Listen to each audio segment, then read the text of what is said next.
Hello everyone, welcome to STEM with Chantel.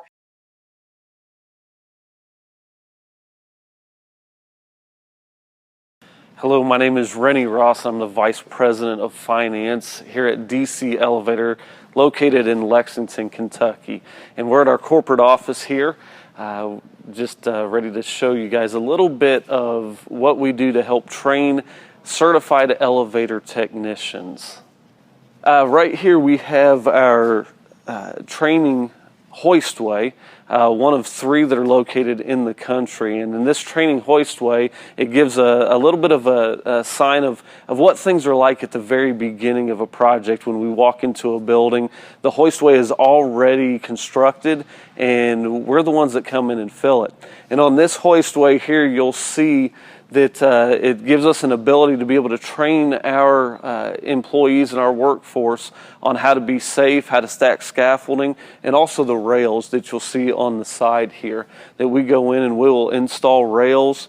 We'll put in a platform depending on the type of elevator that it is, whether a hydraulic or a traction. We do all of that right ourselves from the beginning all the way forward. Here we have our traction simulator that is, once again, a training tool that we use. And over here we have what would be in the machine room, the controller that's used. This controller is what our technicians will go into and take a look at when they're doing either preventative maintenance or if there is a repair that needs done on one. This tells us everything that we need to know to be able to make sure that the elevator is functioning properly and doing what it's supposed to. Over here we also have fire service panel.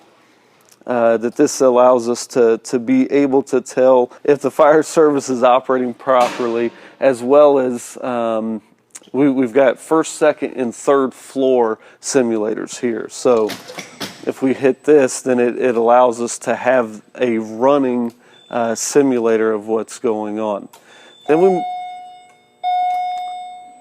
So it's moved up to the second floor there with the indicator. Over here we've also got what would be seen on top of the car, what is called the car top. This is what's there along with the traveling cable that will communicate from the car top all the way back to the controller that's in the machine room. And then over here on the far right we have what you would see on the inside of a car as you step onto an elevator. These are the buttons that would give you the floor indicators and all.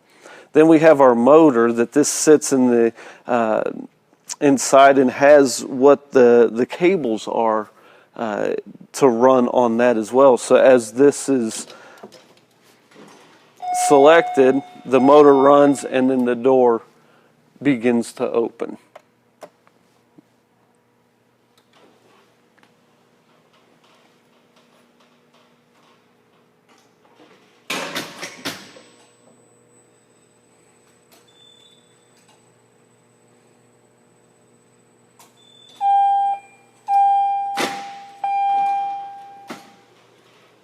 Here we're in an active machine room for a hydraulic elevator, and so some of the components, much like what we saw upstairs with the traction elevator, this is a hydraulic elevator machine room. And over to my left here is the pumping unit that houses the oil and the motor. So as an elevator begins to run, the oil is pressed out, pushing the piston up to allow the elevator to rise to the necessary floor.